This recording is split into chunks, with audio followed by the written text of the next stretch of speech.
Kepala Perwakilan BKKBN Provinsi Bali, Dr. Niluh Gede Sukardiasih M4 Mars.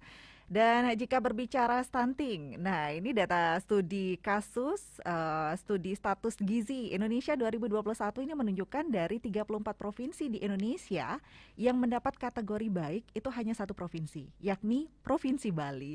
Nah, meski Bali berada di bawah angka prevalensi nasional, namun Bali tetap gencar menekan percepatan angka stunting untuk mewujudkan Bali Zero Stunting. Jadi hal ini dilakukan untuk diwujudkan demi melahirkan generasi yang unggul, sehat, dan cerdas, terwujudnya negara yang kuat. Nah, tapi terkait stunting, kita akan langsung bahas hal ini bersama narasumber yang sudah hadir di studio Pro 1 RRI Singaraja, Ibu Nyonya Putri Koster. Selamat pagi, Ibu Putri. Selamat pagi, Mbak Heni. Salam sehat selalu, Ibu. Terima kasih, sehat ya. Sehat selalu. Kita mau kasih selamat ulang tahun untuk Provinsi Bali dulu ini yang ke-65. Ya, betul. Dan betul. menyambut Hari Kemerdekaan Republik Indonesia ke-77.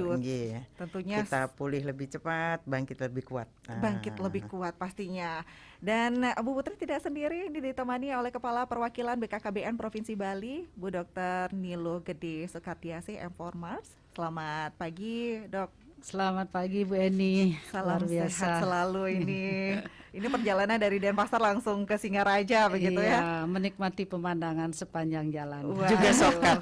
Shortcut, ya benar. Jadi lebih singkat ya. Nanti lebih singkat lagi Bu ya. Betul. Baik. Nah, kita ke Bu Dokter dulu nih, Bu Iya, Dokter. iya, Kita bahas stunting tidak henti-hentinya mengingatkan waspada stunting begitu. Walaupun Bali ini prevalensinya lebih di bawah nasional, tapi tentunya harus waspada selalu Bu Dokter nggih. Mungkin dijelaskan kembali nih Bu untuk para pendengar.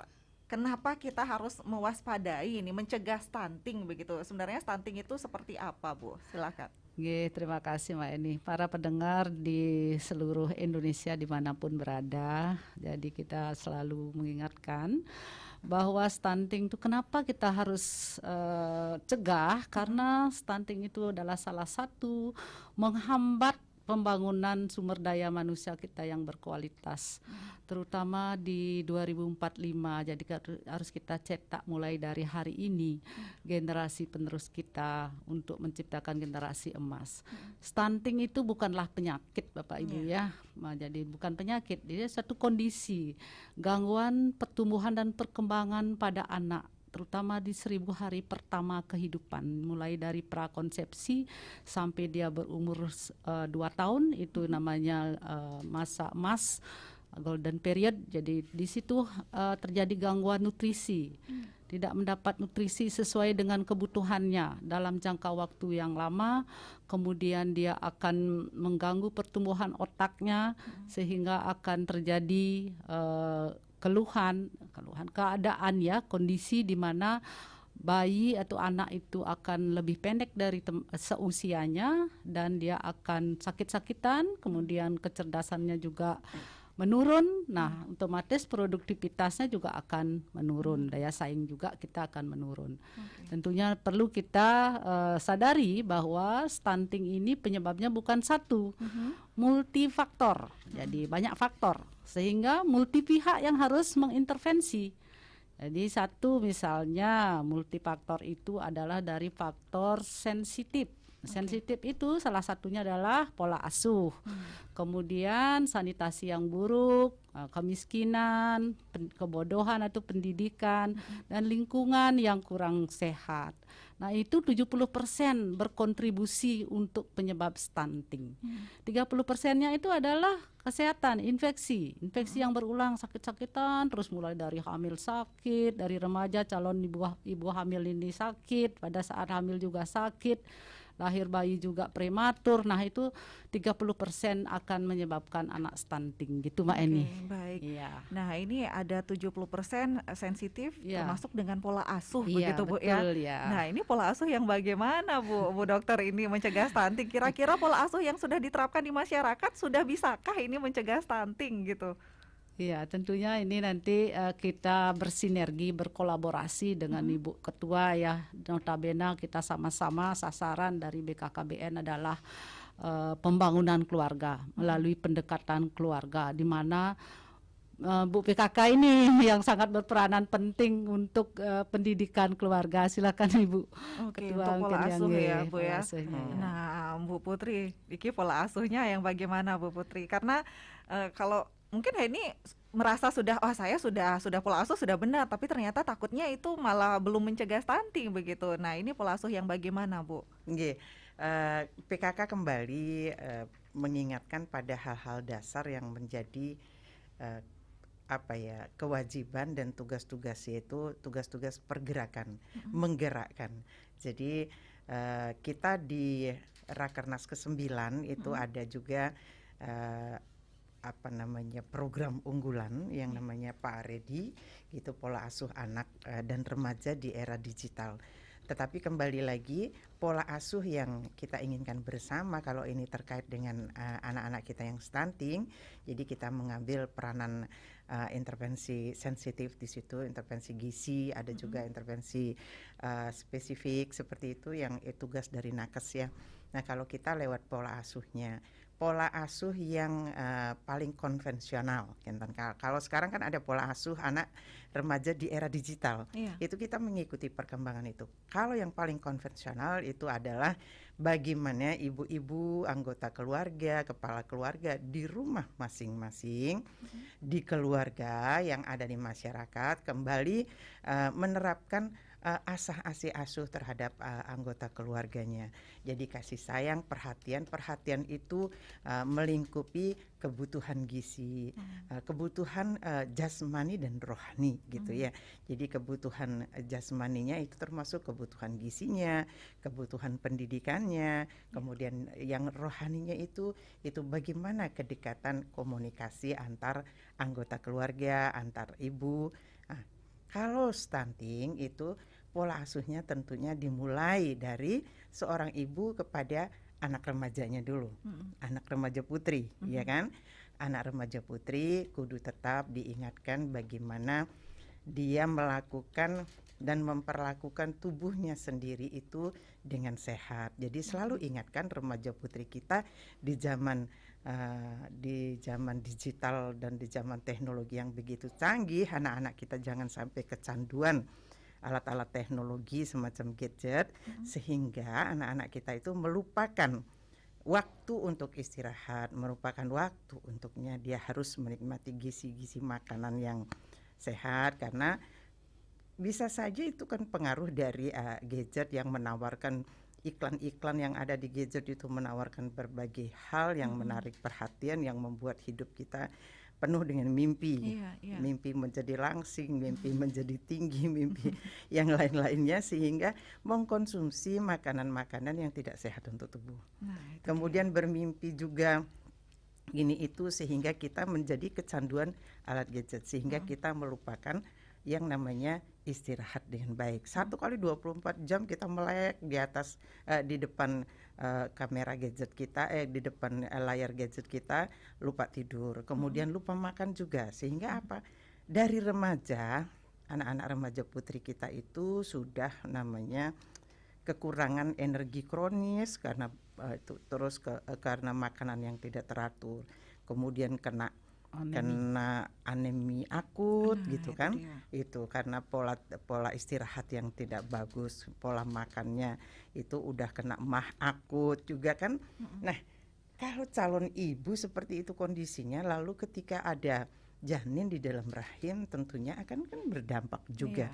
Tidak serta-merta bisa kita perbaiki selama 9 bulan. Makanya itu ada dari BKKBN itu mengisyaratkan kepada kita semua agar anak-anak remaja putri yang cowok juga ketika akan memasuki pernikahan itu ada pemeriksaan kesehatan di pranikah paling tidak 3 bulan sebelumnya. Nanti kita tanyakan ke Bu Dokter.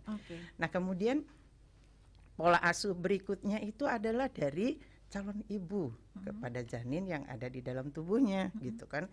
Jadi dari situ sudah bagaimana secara alamiahnya seorang ibu, calon ibu itu menyayangi janin yang ada di rahimnya itu dengan juga pola istirahat, pola makan yang teratur. Karena kita harus berpikiran bahwa janin itu tidak akan tumbuh dan sehat begitu saja tanpa intervensi dari calon ibunya kan begitu. Ya, kemudian di situ sudah mulai pola asuhnya itu di 1000 hari kehidupan anak itu dimulai ketika di dalam rahim. Sudah harus ada intervensi sensitif dari calon ibu. Kemudian ketika anak lahir itu kapan mestinya memberi susu ASI yang eksklusif, berapa bulan mestinya itu seorang ibu mesti tahu itu.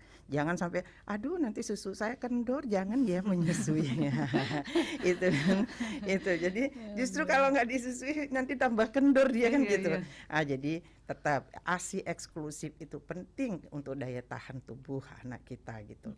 Jadi kemudian kapan mestinya gitu, saking sayangnya kemudian aduh nanti anakku lapar baru lahir udah dicariin pisang Ambon kayak gitu kan. Supaya cepat gede ya gitu kan, itu nggak bagus juga, itu overacting kasih sayangnya gitu kan. Nah terus kemudian imunisasi gitu kan, imunisasi karena dilihat dari datanya konon itu ada di Indonesia itu 4 dari 10 anak itu nggak dapat imunisasi lengkap gitu, nggak dibawa ke posyandu seperti ini. Kayaknya itu apa yang dibuatkan oleh pemerintah, ikuti aturan karena pemerintah pasti sudah. Kenapa dilakukan gitu? Untuk kepentingan kesehatan anak-anak kita.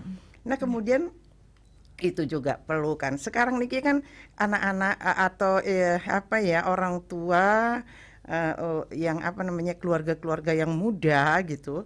Berpikiran bahwa suami istri harus bekerja di luar rumah gitu. Mereka menganggap menjadi ibu rumah tangga diam di rumah itu bukan kewajiban yang mulia gitu ya.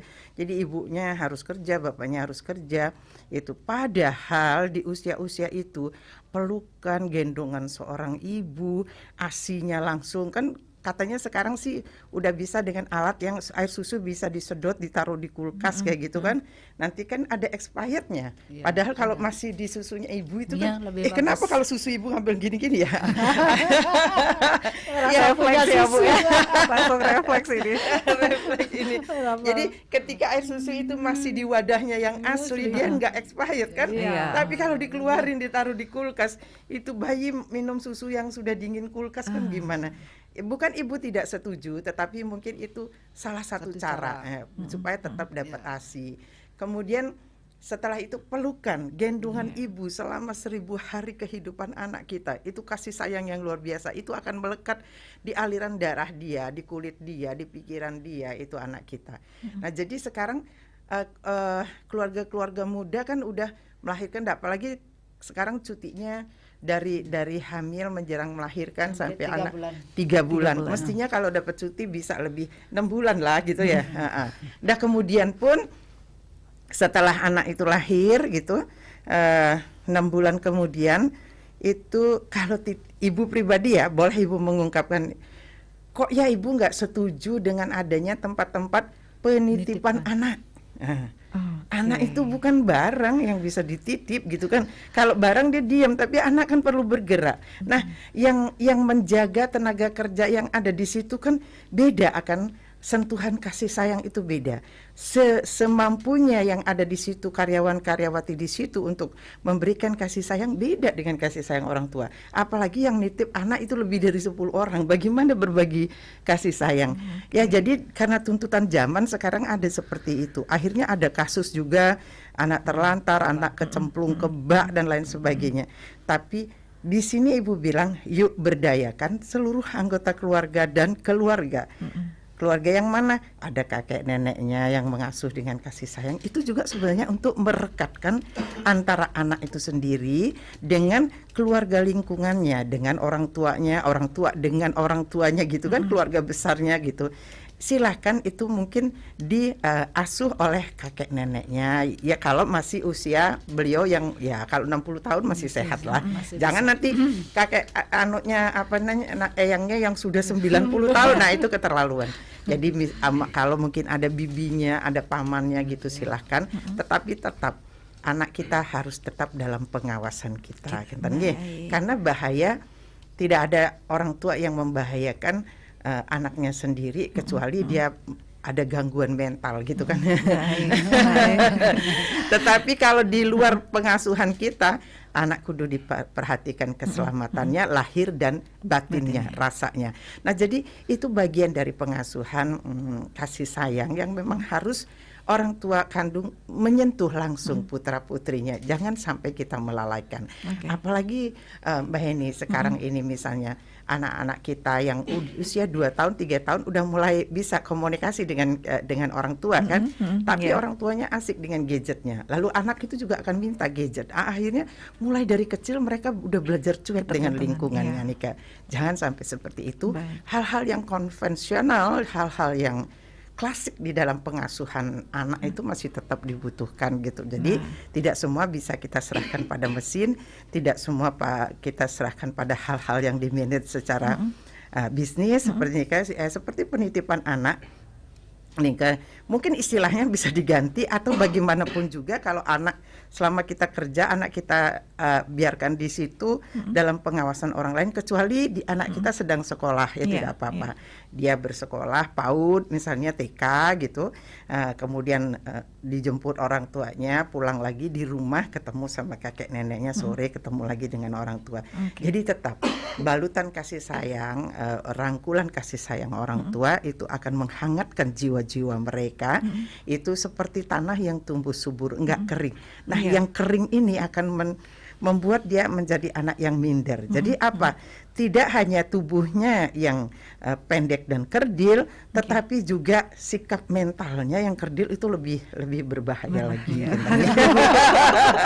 Ini untuk generasi emasnya Indonesia, Ibu ya. Coba kalau dari sekarang ibu-ibu sudah membuat dengan cueknya kita, anak kita merasa tidak diperhatikan, jiwanya yang kering, jiwanya yang kerdil.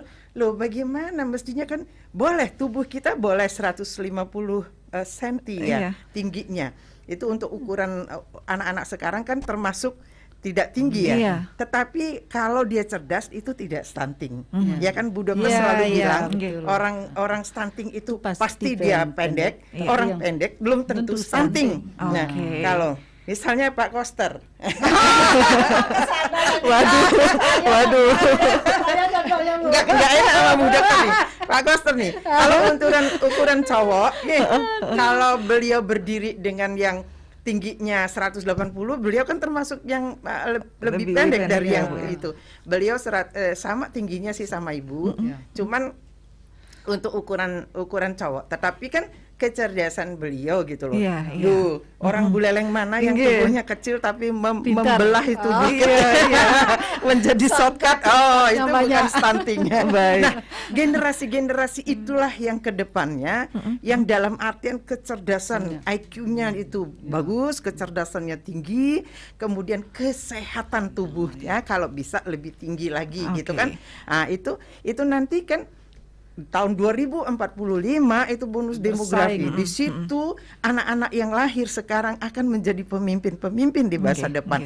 Kita siapkan dari sekarang. Jangan lengah. Jangan lengahnya mulai dari siapa? Ya mulai dari calon ibunya. Calon ibu. Pola istirahat, pola makan yang bergizi. Itu jangan sampai kita istirahat enggak, makan juga enggak gitu karena ditimpa gadget terus. Nah, ini kan pola asuh anak dan remaja di era digital. Iya, karena memang saat ini remaja putri diet Ibu. Dengan asupan-asupan mungkin ingin terlihat lebih putih begitu karena cantik yang sekarang ejaannya nampaknya bukan cantik. Begini eksotik. Nah, itu dia Bu. Asupan bahan-bahan kimia banyak ke tubuh. Nah, tadi disampaikan perlunya program untuk pranikah tersebut. Adakah mungkin dari BKKBN begitu Bu ada program untuk pranikah? Kalau biasanya calon pengantin itu kan ada preweddingnya. Ini harusnya pranikah diwajibkan begitu Bu. Ingat prewedding nggak ingat pranikah? Seberapa persen sih Bu ada calon pengantin ini mau mengikuti program pranikah ini Bu? Iya, terima kasih. Ini kita intinya mencegah stunting mulai dari hulu. Jadi kita tidak membiarkan sudah stunting itu tidak bisa diapa-apain. Ya, karena dia daya tahan tubuhnya akan rendah, mudah kena penyakit, ya kan gitu, daya saing akan kalah kita bersaing. Nah, tentunya pemerintah sudah mencanangkan semua calon pengantin itu wajib di screening kesehatannya. Jadi kita siapkanlah dia sehat untuk hamil. Nah, jadi 3 bulan sebelum menikah kita di samping pembekalan tentang keagamaan masing-masing, intinya kita menyiapkan generasi muda kita untuk kehidupan berkeluarga. Jadi dia mapan dari segi pendidikan, dia mapan dari segi kesehatan, kemudian dia bekerja, bertanggung jawab terhadap keluarga. Jadi kita screeningnya sangat mudah Bapak Ibu semua yang mendengarkan. Jadi jangan khawatir, kita hanya memeriksa status gizi dan HB-nya. Itu status gizinya bisa dilihat dari tinggi badan, berat badan, lingkar lengan atas dan pemeriksaan HB. Jadi kita tidak melarang prewedding, prekonsepsi itu harus. Ya, prekonsepsi itu kapan? Mulai bertemunya sel telur dan sel sperma, kan gitu ya. Jadi sel sperma siapa yang membawa? Remaja putra, calon pengantin yang putra. Jadi jangan merokok. Kalau yang merokok berhentilah merokok. Kalau yang belum jangan mencoba. Kalau jual rokok boleh ya? Boleh jual tapi nggak ada yang beli. Kalau yang putri itu kita HB juga periksa. Jadi HB itu menentukan nanti kesehatannya. Kalau HB-nya kurang atau anemi, jadi dia tidak siap untuk hamil. Nah, kalau belum siap, jadi kita bukan melarang ampun boleh duaso, ampun prewedding, masa diangkal bongan ten Bu dokter gitu. Enggak, boleh aja nikah, tapi tunda hamilnya. Dok, kalau misalnya ketahuan itu dia anemi, walaupun belum akut, itu ada nggak yang dibantu oleh pemerintah? Iya, ada kita berikan tablet begitu. Besi, tablet FA. Maksudnya tablet yang dari besi. Bukan. Nanti dia selalu kuat jadinya. Bisa dipukul bapaknya. Tablet FE diberikan, sudah ada pemerintah dari SMA juga remaja putri sudah dapat. Ya, semacam penambah darah. Penambah darah. Jadi dari program pemerintah sudah dari hulu. Jadi dari penyuluhan di SD, di SMP, di SMA tentang kesehatan reproduksi. Kemudian diberikan tablet FE untuk remaja putri juga di SMA dari puskesmas, itu dari dinas kesehatan. Itu sudah kita berkolaborasi.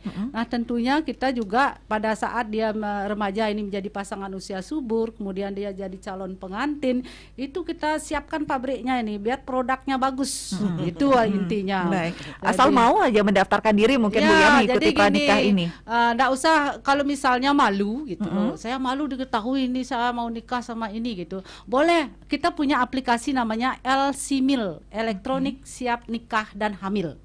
Jadi di situ bisa di-download di aplikasi store-nya ya, bisa di Android, bisa di iOS-nya. Jadi sudah disiapkan, tinggal masukkan data-data itu, nanti akan di-search, akan ada kesimpulan bahwa Anda siap untuk hamil gitu ya. Kalau ternyata rekomendasinya belum siap, nanti ada lakukan ini. Kami siapkan pendamping. Jadi tim pendamping keluarga, dia akan connect otomatis. Di desa itu siapa pendamping keluarganya. Jadi TPK itu ada anggotanya adalah ibu kader PKK, kader KB dan tenaga kesehatan bidan. Udah lengkap ini. Jadi karena tim percepatan penurunan stunting di tingkat desa, ketuanya adalah ibu, ketua tim penggerak PKK. Jadi sinerginya ini sangat kuat. Tinggal kita mencari sasaran saja. Tinggal masyarakat sadarlah, saya akan menikah ini untuk kepentingan diri sendiri ini, bukan untuk kepentingan BKKBN, ibu PKK, tidak. Sebenarnya untuk kepentingan diri sendiri. Nah, itu dia Bu, dengan tradisi meboyenya mungkin harus dibelokkan begitu. Jadi kita harus sosialisasi terus-menerus, karena memang orang bilang begini, aduh Bu dokter susah ini dibalik. Jangan bilang susah. Betul, belum dicoba kita udah harus susah. memulai, karena memang ini memang belum budaya kita, tapi kita harus budayakan dengan cara sosialisasi, memberitahukan pendekatan dengan adat, dengan majelis desa adat, kan begitu. Kita kan di Bali adatnya yang kuat. Nah, mungkin harus ada prarem, karena intinya untuk mereka gitu loh. Nanti kebutuhan kita sendiri. Boleh prewedding 150 juta, boleh ini HB-nya 15.000 aja enggak mau, gimana nih? Padahal kalau untuk kesehatan prekonsepsi ini mempengaruhi 2 generasi berikutnya loh. Betul. Iya, kalau prewedding kan hanya 1 hari aja itu. Ya, oleh karena itu 3 bulan ini harus kita persiapkan. Laki-laki juga untuk spermanya itu 75 hari produknya yang akan mempengaruhi, bukan yang tadi malam atau yang kemarin malam gitu ya. Enggak, ini yang 75 harinya. Nah, itulah perlu kita persiapkan. Nah, ini teman-teman, Bapak Ibu, LC Meal ini tolong dimanfaatkan. Jadi siapa saja yang mendengar bisa ke desa, ada kader KB, ada ibu bidan, itu nanti akan mendekat. Jadi kami sudah siapkan TPK ini untuk mendampingi kakak yang beresiko stunting, mulai dari remajanya, calon pengantinnya, ibu hamilnya, ibu pasca bersalin, kemudian balita. Jadi kita pastikan bahwa anak yang lahir tuh tidak stunting. Wah, sudah sebegitu programnya Bu ya. Sekarang tinggal masyarakat mau atau tidak, ini harus punya konsisten, harus mau sebenarnya. Tapi Bu, kalau tadi disampaikan masyarakat biasanya takut tahu begitu. Takut taunya kalau misalnya terjadi kenapa-napa, belum siap, seperti dikatakan HB-nya bermasalah begitu. Itu dalam terapi-terapi yang dilaksanakan mungkin nanti itu bayar atau gimana Bu? Nah, ini kan kita bersinergi dengan Kementerian Kesehatan. Jadi ada yang menggratiskan dari masing-masing pemerintah daerah kan gitu. Kalau program pemberian tablet ME itu gratis. Gratis itu. Jadi kita juga kan punya program-program untuk pengolahan pangan lokal, apa yang harus dia makan untuk meningkatkan HB-nya. Kan demikian. Ibu juga punya hatinya PKK. Benar. PKKBN punya namanya Dasyat, Dapur Sehat Anti Stunting. Ya, memang harus dimulainya dari kemauan masyarakat itu sendiri. Kalau PKK kan mengingatkan, mensosialisasikan, lalu menggerakkan. Karena Ibu pikir setiap ada satu gerakan gitu, pertanyaannya adalah gratis nggak dari pemerintah? Gitu. Nah, Ibu bilang begini, ini penjajahan dalam bentuk lain. Itu karena apa? Kalau pemerintah terlalu memanjakan masyarakatnya, sedikit-sedikit ini gratis, itu gratis. Ada hal yang memang harus digratiskan. Tetapi kalau memang itu menjadi tanggung jawab masing-masing orang, masing-masing keluarga, lakukan dengan penuh tanggung jawab untuk hidup dan kehidupan kita sendiri. Karena Ibu bilang, itu di negara manapun, bahkan pajak dan lain sebagainya itu ditanggung oleh masyarakatnya sendiri, urusan kesehatan, urusan apa saja itu. Karena apa? Pemerintah yang terlalu memanjakan masyarakatnya serba gratis, itu sebenarnya pemerintah sedang mengajak masyarakatnya ke jurang mental. Mental apa? Mental yang gratis membuat mental kita menjadi pengemis. Karena apa? Selalu disuruh gini gratis enggak, disuruh gitu gratis enggak. Nah, besok kalau Pak Koster nggak ngasih gratis, nggak dipilih lagi. Justru kalau pemerintah yang baik itu, pemerintah akan mengajak masyarakatnya. Pemerintah bertugas naikkan taraf hidup ke masyarakat, taraf hidup ekonominya, sehingga masyarakat bisa melakukan apa saja untuk diri dia sendiri, baik itu kesehatannya, baik itu pendidikannya, akan dia lakukan dengan penuh kesadaran dan tanggung jawab. Nah, mulainya dari sana. Jadi ketika seorang calon pengantin mengetahui bahwa mereka punya tanggung jawab sebagai anak bangsa, kemudian meneruskan keturunan, melahirkan putra-putri yang sehat, itu yang berdampak pada kejayaan masa depan bangsa, dia harus urus dirinya, pasangannya, yaitu tidak saja mengurus pakaian pengantin yang serba wah, foto dan video yang indah, tetapi pertama, saya sehat lahir batin. Kan ada aturannya. Jadi yang di pelosok-pelosok desa yang kebetulan mendengar, kalau belum berusia 21 tahun masih bisa ditahan-tahan dulu. Karena perempuan yang belum 21 tahun, alat-alat reproduksinya belum terlalu kuat untuk menerima kehamilan dan lain sebagainya. Kan bisa terjadi itu ya janin kelahiran, angka kelahiran anak dan ibu itu kematiannya tinggi ketika melahirkan. Begitu juga lelaki mesti usia 25 tahun ya Dok ya. 25. Nah, jadi pasangan muda Indonesia itu mestinya 21 tahun perempuannya, 25 tahun laki-lakinya. Kalau masih di bawah itu pertimbangkan dulu. Masih banyak hal yang bisa kita lakukan di masa remaja kan begitu. Nah, jadi PKK bertugas untuk menggerakkan masyarakat. Ketika sekarang ini pemerintah pusat, Bapak Presiden mengajak seluruh masyarakatnya, yuk mencegah stunting itu penting. Karena di daerah-daerah di provinsi tertentu masih sangat tinggi. Itu bisa saja di atas persentase dari nasional begitu. Tapi kita di Bali walaupun kecil di bawah itu tetap saja kalau bisa zero kalau bisa kemudian dicegah sehingga suatu saat tidak ada nambah angkanya lagi. Karena apa? Begitu putra-putri kita sehat, kita berpotensi menyumbang power, menyumbang kekuatan untuk kejayaan. Karena apa? Kita sudah yakin, kita tenang nih orang tua sekarang. Karena apa? Anak-anak kita cerdas ke depannya. Karena itu menjadi visi dari PKK gitu. Jadi untuk mewujudkan keluarga yang di dalamnya itu anggota keluarganya itu pertama itu sehat dulu. Benar. Nah, kemudian dia sehat, setelah itu terasah kecerdasannya, berdaya guna dia. Tidak cukup itu saja. Kalau hanya orang pintar aja di Indonesia ini tanpa punya akhlak mulia, tanpa berbudi pekerti yang luhur, itu percuma juga gitu. Banyak hal yang akan merugikan bangsanya. Nah, itu harus komplit. Dia sehat, dia cerdas, berdaya guna, berbudi pekerti luhur, itu untuk menuju Indonesia maju kan begitu. Jadi Luar biasa ini kalau sudah anak-anak sehat, nanti budi pekertinya bagus. Kan anakku sehat, bangsaku kuat. Wah, luar biasa. Kita juga akan undang pendengar ini Bu biar ikut berdiskusi juga bersama kita untuk siang hari ini di line telepon 24644 untuk pendengar Persatu RRI Singaraja. Silakan kami nantikan partisipasi Anda ya di line telepon di 0362244644 atau bisa mengirimkan WhatsApp-nya untuk siang ini di 0811 399 9790. Sebenarnya ini yang di WhatsApp ini sudah dibahas tadi sama Ibu, bukan hanya tugas ibu-ibu tapi laki-laki juga berperan katanya. Kalau laki-lakinya perokok juga tidak sehat untuk janin. Itu yang perlu disosialisasikan juga Bu. Karena untuk perokok laki-laki ini nampaknya masih banyak sekali katanya. Jadi gini, ibu itu mengingatkan. Tapi yang Ibu, menjaga semuanya. Mohon maaf ini mungkin kita sapa Dumun di line telepon. Boleh. Iya, selamat siang Persatu. Selamat siang Persatu. Iya, selamat siang Om Swastiastu. Nggih, sareng Bapak siapa Pak? Saya dari Pak Gede Padang Bulie. Pak Gede di Padang Bulie. Nggih, silakan Pak Gede, mungkin ada yang ingin disampaikan niki. Iya. Tadi sudah mendengar pembahasan ibu-ibu narasumber yang cantik-cantik. Begini, aturan pemerintah memang usia kawin itu 21 dan 25. Saya ini pas umur 25 dan istri saya 22 tahun. Melahirkan anak sehat. Oh, bagus Pak.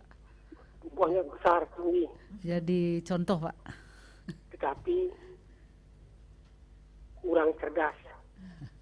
Tinggal mendidik aja. Yang saya amati di masyarakat, yang paling penting adalah asupan makanan yang dikonsumsi oleh masyarakat itu sendiri. Itu yang paling penting. Kedua adalah kesehatan, di mana lingkungan itu harus sehat atau tidak.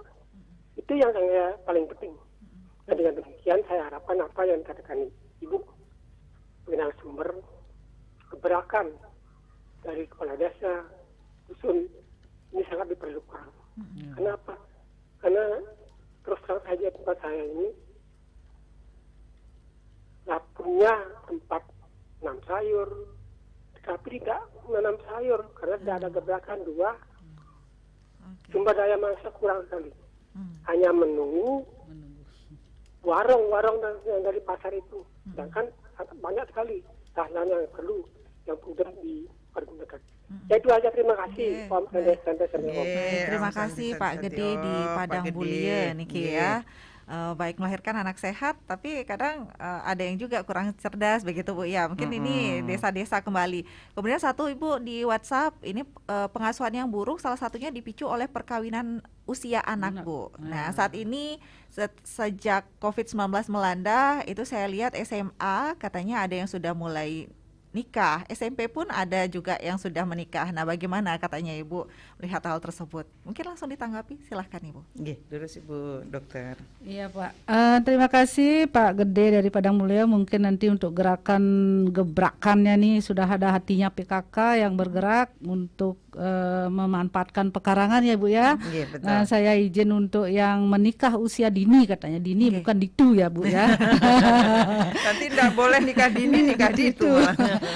Jadi kita juga harus bersinergi semua memang dari keluarga. Dari BKKBN punya program namanya generasi berencana. Jadi mulai dari sekolah atau Yowana, kalau yang di adat Yowana ya seketruna-truni. Kalau yang di pendidikan formal itu generasi berencana.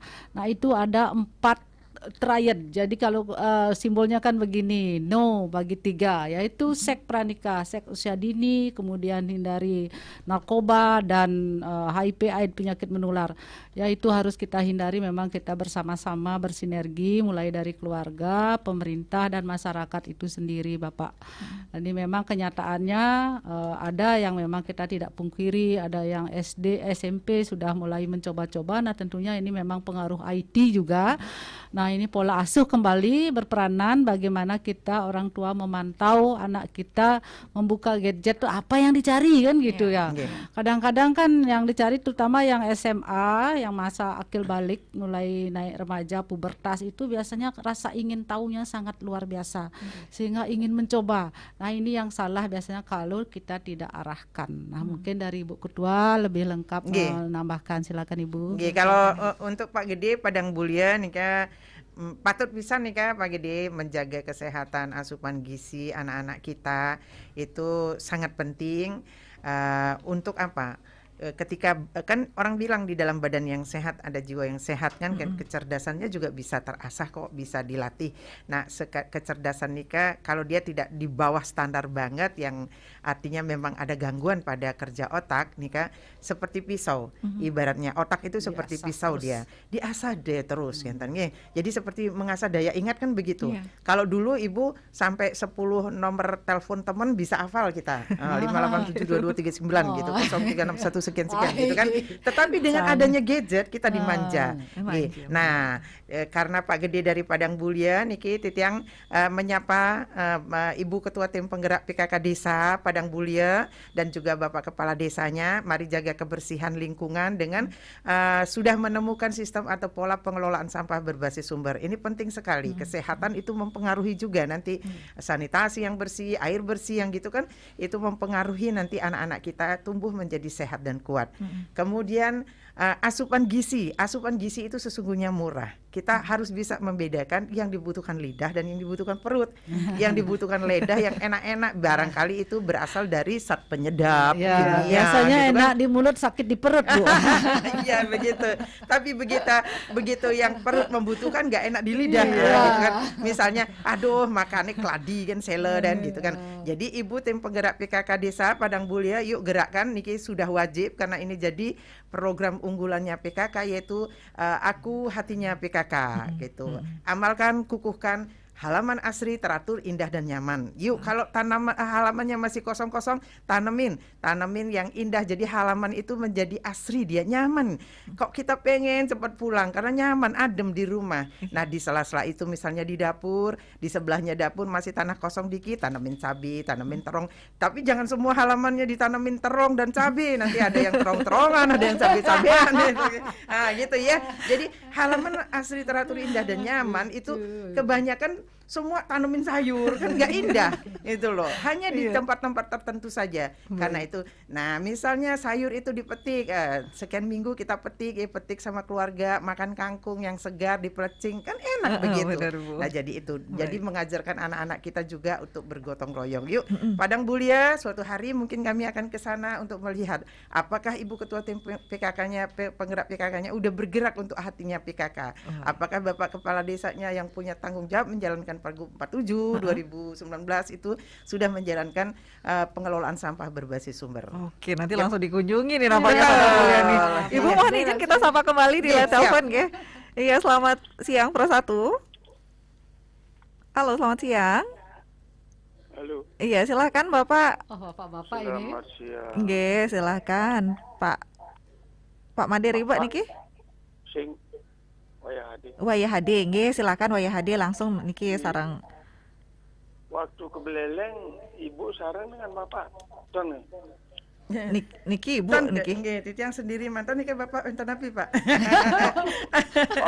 Waktu bapaknya kan man ke Beleleng tanggal kuda itu. Nggih, genten. Nah, niki Bapak kalau titiang sama Bapak niki masing-masing. Karena tugas titiang bukan ngikut Bapak terus. Titiang ikut memang enggak enak. Iya, makanya enggak mau jadi ikut. Nggih. Salam dia ampun sampai mes sapi ini. Sampun disampaikan, nggih. Ya di muka dari nang beliau lama di kantor desa adat Beleleng. Baik, Gitu. Pak Made langsung Beliau niki mungkin sama topiknya dumun Pak Made niki mencegah stunting dengan pola asuh niki Pak Made. Mbak siapa ini? Dengan Heni Pak Made. Mbak ini Nggih, kalau lurus. pengen sehat butuh gizi. Betul Iya ya, Pak? betul Nak? betul. Iya. Betul, iya. Banyak malah Membutuhkan. orang di gizi. Nggih, Membutuhkan Ampura, gizi ampura yang ini. baik. nggih. Ya, cuma memang seharusnya. Tapi sekarang lebih mudah karena banyak makanan pilihan. Kalau dalam zaman saya dulu punya anak tahun 71, waduh, Kang Wang, tahu tempe itu kan. Tapi justru Yang itu yang stunting- gizinya tinggi. Iya, anak saya yang pertama kan lahirnya beratnya hanya 2,7 kan. Wah itu Tapi- sudah. Masih bagus. Kalau di bawah 2 itu dua baru. setengah kurang dari Kurang dari 2,5. Oh, ini 2,7. normal. Wah, tapi baru Nah. 11 bulan udah lari. Oh, yang benar. 11 bulan. Lari dari Aku tanggung punya jawab. Aman ibu nanin ke Bangli sehingga di agraria dia di sana itu. Oh, Kentan. Oke, wah. Dari tahun 93 Waktu tugas lahir di agraria. 2,7. Nah, sekarang Waktu lahir. Nggih. Woi, makin asisten Bu, jangan Nggih. main-main. Wah. Ibu sahabat tangan sekarang ini. jangan-jangan sudah 270 kilo. Enggak. Kan? Nah, cewek ya ke? Oh, cewek nggih. Nah, kebetulan aktivis kan Nggih. bela diri gitu. Oh, nggih, baik. nggih. Infonya dia kemarin ujian anak Iya. buahnya. Nah, Baik. itu kan Terima Terima kasih. generasi Nggih, Pak masa depan Made. kalau gitu kan seneng kita ya. Nggih. Iya. Sukses sama Pak Made nggih. Iya, Ampun. boleh lagi main Nggih, Bu. singkat Pak Made silakan dumun. Bui singkat. Nggih, Ya, biar sudah, yang singkat. lain bisa dapat masuk juga niki. Beda kan panadaan di Badung Bu gitu. Nah, karena de singain bapak emu salah Nggih. sampean salah Baik. bapak. Iya. Nggih. Nggih, sampun Pak Made Mari nggih. ini ibu pasti nanti ketemu. Iya, Nggih, baik. nggih. Terima kasih Nggih. Pak Made nggih. Nggih, matur sukses Nggih, Mas. sukses, Pak Made. Mas. Nggih. Amun ke komandan. Nggih, Ibu nggih. kan ibu niki nang makin banyak ibu makin jangan makan akhirnya. Baik, sukses sama Pak Made. Nggih. Om santi. Om. Nggih. Baik, dan di WhatsApp Niki ada juga ibu yang mengatakan perbedaan pola asuh orang tua zaman now dengan zaman old kadang jadi pertentangan katanya Bu. Kalau kita memberikan saran kepada anak muda sekarang katanya jadinya malah pertentangan begitu. Nah, Iya. nanti gimana solusinya mungkin Enggak, ya? gini. Ketika ingin memberi saran, jangan pikiran kita udah ingin kita harus diikuti saran itu. Enggak. Jadi ketika kita memberi saran sudah niatan kita supaya bertentangan, ya pasti akan bertentangan gitu nggih. Nggih. Tetapi kalau kita masuk pelan-pelan gitu seperti air yang meresap ke spons gitu kan, barangkali itu. Makanya komunikasinya nih. Komunikasi yang Kemudian penting. seorang ayah menyampaikan kepada putrinya yang baru saja menjadi ibu atau keluarga muda gitu misalnya. Mereka punya cara sendiri di zamannya ini itu. Tetapi kemudian kelemahannya apa? Nah, kita lakukan saja dengan cara kita juga tanpa menentang cara yang dilakukan anak kita. Ternyata kasih sayang dari kakek dan neneknya, cara mengasihi orang tuanya itu akan menjadi satu kesatuan. Anak itu mengikuti perkembangan yang diarahkan oleh orang tuanya, tetapi dia punya kasih sayang cukup dalam dirinya yang didapatkan dari kakek neneknya, kan Gentan. Nah, yang sering jadi pertentangan, wah zaman kamu ini begini, zaman bapak dulu, gitu. Zaman ibu dulu, gitu. Jangan Nah, begitu. anaknya akan menjawab, loh itu kan zamannya ibu, gitu kan? Nah, begitu. Jadi kita kudu menjadi orang tua milenial juga kita, Ya, bukan harus anak-anak mengikuti. saja ya. Karena milenial itu kan zaman. Jadi anak-anak zaman milenial orang tuanya kudu orang tua Mengikuti. milenial juga kan gitu, Baik. mengikuti kita perkembangan dan keinginan mereka saat ini. Sama dengan anak-anak kita yang anak-anak generasi sekarang ini sudah sampai generasi alpha kan sekarang. Mereka Generasi yang Z jadinya, Bu, ya? nih, generasi udah alpha nih sekarang Oh, iya, tidak iya, Z sudah lagi. alpha. Nggih. Itu anak-anak yang terlahir memang dia yang lahir di zaman digitalisasi ini. Itu jadi coba bayangin anak kali baru bisa iniin tangannya dia sudah bisa pencet-pencet HP. Kemudian sudah bisa mengoperasikan HP di usia 5 tahun, malah di bawah itu udah bisa telepon bapak ibunya kan gitu. Nah kalau kita ini mencet aja masih 7 jari, 7 maksudnya nih begini kan, kita kan anak-anak kita sudah jempolnya main semua gitu. Nah jadi benar gitu. Jadi biarkan mereka berkembang, tetapi landasi dengan cara-cara kita yang kita anggap itu akan membuat dan memberikan kasih sayang yang secara alami kepada mereka. Kita berikan saja, kita aliri apa yang kita mampu tanpa harus menentang apa yang diberikan oleh orang tuanya. Kita berikan untuk cucu kita kasih sayang, perhatian tanpa harus melarang ini itu, tetapi biarkan orang tuanya juga punya keleluasaan untuk mengarahkan putra putrinya. Kan kombinasi Bu, jadi old dan now gitu untuk masa depan gitu kan. Baik di line telepon ini nampaknya dari tadi juga sudah ingin bergabung. Silakan pendengar di 24644 ya. Oke, kabur jadinya Bu, kelamaan ini. Baik, silakan pendengar Pro 1 yang ingin ikut bergabung kembali. Kemudian di WhatsApp, masyarakat biasanya taat jika ada sanksi Bu. Mungkin bisa diperketat program pranikah tersebut dengan memberikan sanksi-sanksi. Mungkin nanti ditanggapi Bu ya. Kita sapa Dumun di line telepon Niki. Selamat siang Pro 1.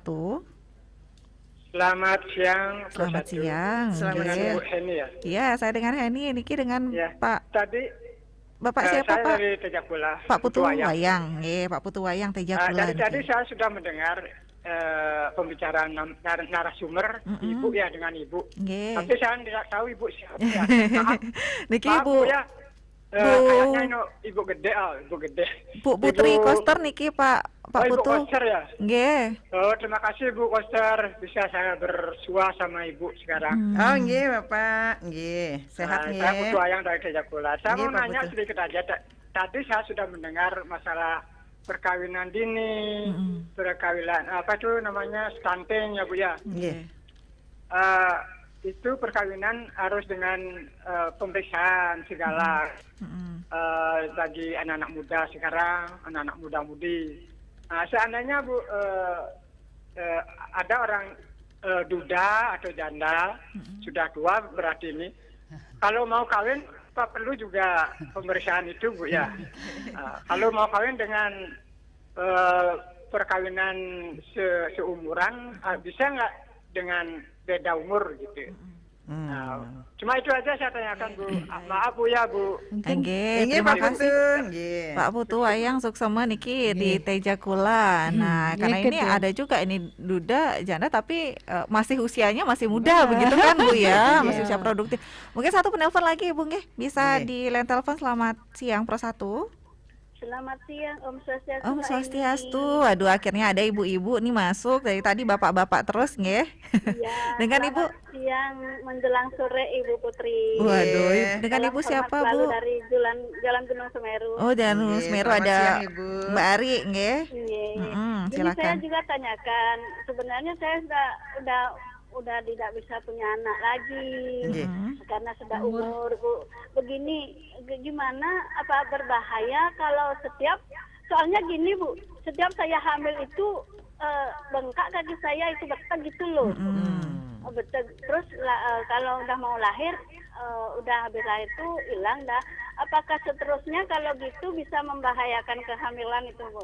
Oke, baik. Terus dari pola makan, apa yang untuk mencegah untuk pola makan biar tidak kakinya bengkak, apa bisa diatur dengan pola makan?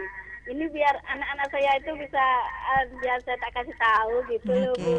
Oke. Ini Ibu yang perhatian nih. Terima kasih sama Ibu Om Santi. Terima kasih untuk pendengar. Untuk line telepon mungkin kami sudahi karena waktu nanti biar pas begitu Bu ya. Oke, silakan mungkin ditanggapi dulu niki. Bu Dokter. Ya, saya pertama dari Pak Wayan. Pak Putu Wayang. Pak Putu Wayang ya. Yang pertama kita dalam menikah ini yang di screening adalah yang pasangan usia subur yang memang ingin punya anak, kan pasti punya anak gitu. Kalau yang duda sama janda tapi dudanya umur 25 gitu, jandanya umur 21 kan harus screening Pak ya.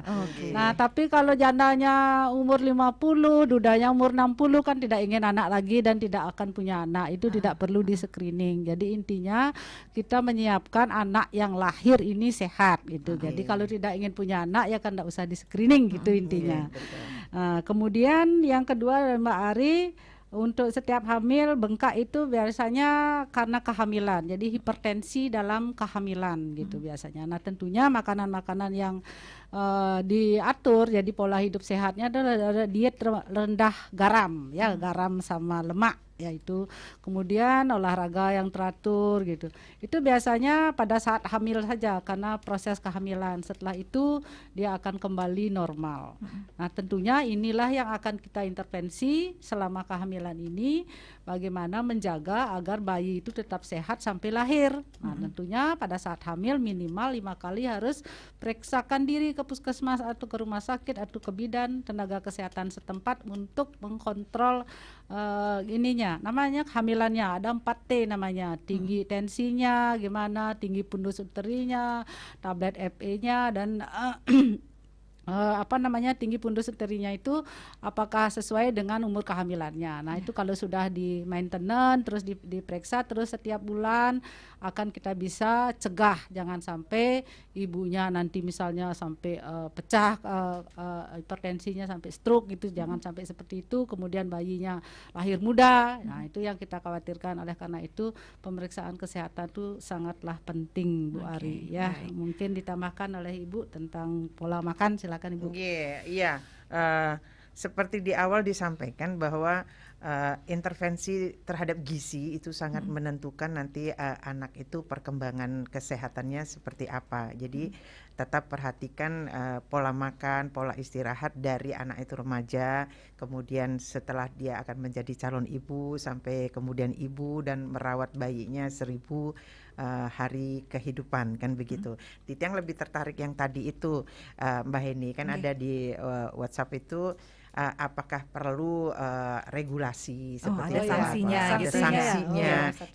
Barangkali dalam bentuk aturan saja, apakah itu akan keperarem, apakah itu dalam bentuk tidak sanksi yang membuat orang jadi jera gitu, enggak, karena ini bukan kejahatan ya, tetapi mengajak orang untuk serempak melakukan itu. Misalnya kalau intervensi adat misalnya, jadi kalau kita yang nikah gitu akan sudah diizinkan secara adat, sudahkah sempat konsultasi di puskesmas terkait kesehatan dia atau di mana yang mestinya. Kalau tidak, mungkin upacaranya belum bisa dilaksanakan, kan begitu. Tidak sanksi tetapi ditunda sampai dia melakukan itu. Kemudian kalau di KUA itu ada ya Bu Dokter ya. Kalau di agama lain kita yang Islam ada. Nah, kalau kita yang di Bali ini belum. Mestinya hal-hal yang baik perlu kita tiru.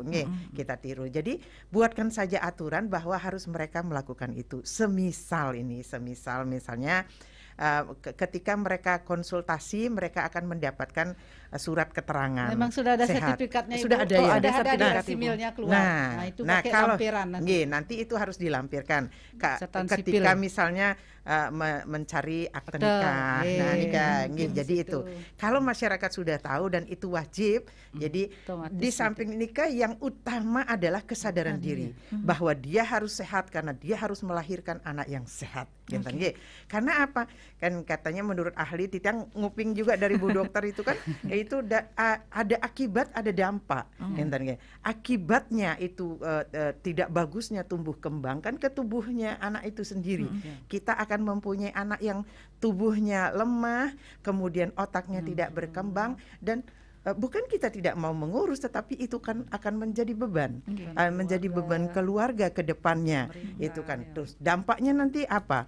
Dampaknya adalah bonus demografi kita lemah, kemudian akan mempengaruhi kekuatan bangsa ini. Kemudian secara ekonomi dia tidak akan menjadi sumber daya yang handal untuk ikut meningkatkan taraf perekonomian bangsa ini menuju, karena landasan kesejahteraan itu kan ekonominya yang bagus, yang berjalan dengan baik. Nah, nikah dia tidak akan menjadi sumber daya yang handal di situ dan juga di bidang-bidang yang lain, Kentan.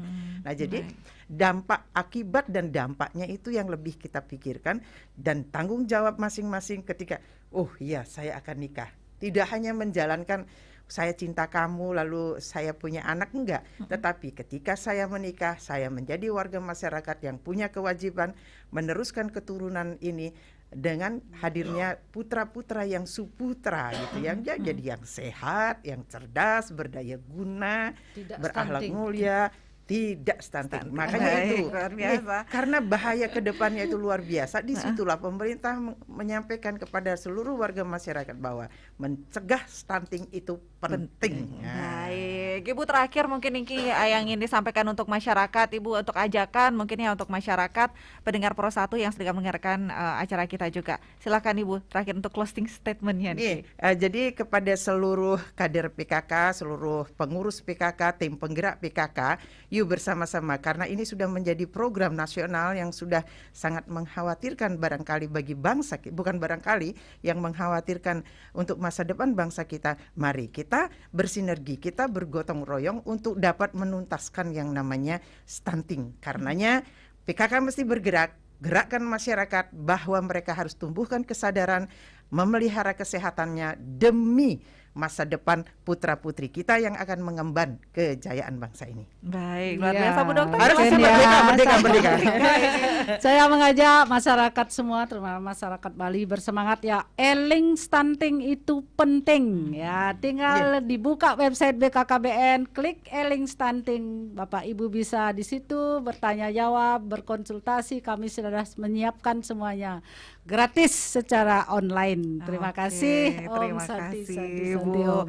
Ini demi melahirkan generasi yang unggul, sehat, cerdas, jadi terwujud negara yang kuat Bu. Ya, luar biasa. Terima kasih banyak Ibu Putri Koster, Ketua Tim Penggerak PKK Provinsi Bali, dan juga Ibu Dokter Nilo Gede Sukardiasih, M4 Mars, Kepala Perwakilan BKKBN Provinsi Bali, dan juga pendengar Pro 1, terima kasih banyak dan mohon maaf untuk line telepon tidak bisa kami sapa kembali, dan di WhatsApp ini banyak.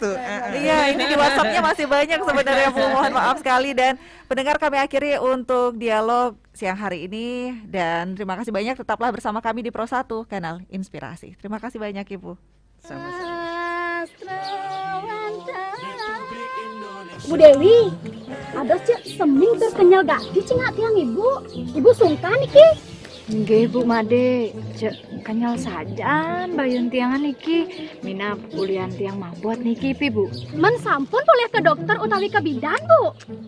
Dan je perlu ke dokter utawi ke bidan Bu. Niki nak pengapana alit mantan niki.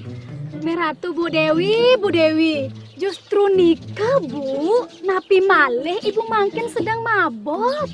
Pangten na alit lahir stunting Bu. Lut, apa stunting Lut? Nih awak nih kerdil nih ke Bu. Bu Made ada gen, jak pasti ten Bu. Pak Nyoman, mriki simpang numun wedang. Mriki kayak simpang numun. Ados Ibu seming cingak tiang, Ibu sungkan? Inggih Pak, Bu Dewi nak mabot nih keragane. Tiang jejah Pak, nak alit nih lahir pendek utawi kerdil nih ke. Puniki Ibu, kebetulan tiang kadar posyandu ring Banjar tiang. Puniki, untuk mencegah stunting puniki, Iraga harus memperhatikan pola asuh di 1000 hari pertama kehidupan nak alit Iraga. Pertama, konsumsi makanan dengan gizi seimbang sesuai dengan porsi saat kehamilan. Selanturnya nih, periksa yang kehamilan minimal 4 kali ke puskesmas utawi fasilitas kesehatan lainnya. Raris, berikan stimulasi pada janin sejak dalam kandungan dan lakukan inisiasi menyusui dini saat persalinan. Cukup memberikan ASI pada bayi dalam 6 bulan pertama, lalu dilanjutkan memberikan ASI sampai umur anak 2 tahun atau lebih. Makanan penamping ASI atau MPASI diberikan mulai umur 6 bulan sampai dengan 2 tahun. Usan punike, ibu-ibu dadoh sampun memperkenalkan makanan bergizi sesuai dengan usianya. Sane terakhir, berikan stimulasi atau rangsangan pada anak sesuai dengan usianya.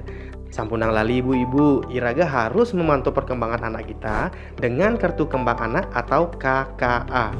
Hingga saat ini, masih banyak masyarakat beranggapan bahwa balita tumbuh kerdil disebabkan karena faktor genetik yang diturunkan dari orang tua mereka. Tetapi sebenarnya, tumbuh kembang anak sangat dipengaruhi oleh pola makan, pola asuh, dan kondisi lingkungan. Mari bersama-sama kita cegah stunting untuk mewujudkan keramba Bali yang sehat, produktif, berkualitas. Cegah stunting itu penting.